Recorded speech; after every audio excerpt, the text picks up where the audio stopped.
இன்றைய வசனம் தியானத்தின் தலைப்பு சர்வ வல்லவருடைய நிழல். சங்கீதம் 91. முதலாம் வசனம்.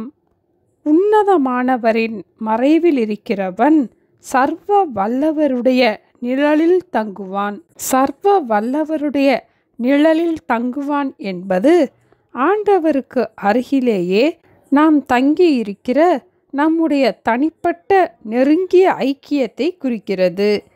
என்றென்றும் நம்மோடு இருக்கும் சர்வ வல்லமையுள்ள ஆண்டவருடைய நிழலில் தங்குவது நமக்கு பாதுகாப்பு, நமக்கு சமாதானம், நமக்கு தெய்வீக சுகம், நமக்கு தேவையான எல்லா ஆசீர்வாதங்களும் பாதுகாப்பும் ஆண்டவருடைய நிழலில் உண்டு. ஏசாயா தீர்க்கதரிசி ஆண்டவருடைய நிழலை பற்றி கூறும்போது ஏசாயா 32 அதிகாரம் 2 வசனத்தில் அவர் விடாய்த்த பூமிக்கு பெரும் கன்மலையின் நிழலாகவும் இருப்பார் என்று கூறினார். நம்மை எதிர்கொண்டு வரும் புயல்கள் நம்மை தாக்காதபடிக்கு ஆண்டவர் நமக்கு மறைவிடமாக இருப்பார்.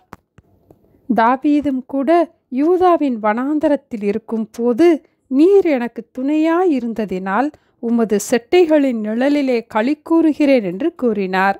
ஒரு பறவை குஞ்சு எப்படி தன் தாய் பறவையின் செட்டையின் நிழலிலே பாதுகாப்பாக பயமின்றி இருக்கிறதோ, அப்படியே ஆண்டவருடைய செட்டைகளின் நிழலிலே நமக்கு அடைக்கலம் உண்டு.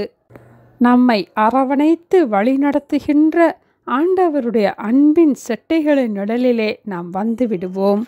உன்னதமானவரின் மறைவில் இருக்கிறவன் சர்வ வல்லவருடைய நிழலில் தங்குவான். ஜெபிப்போமா?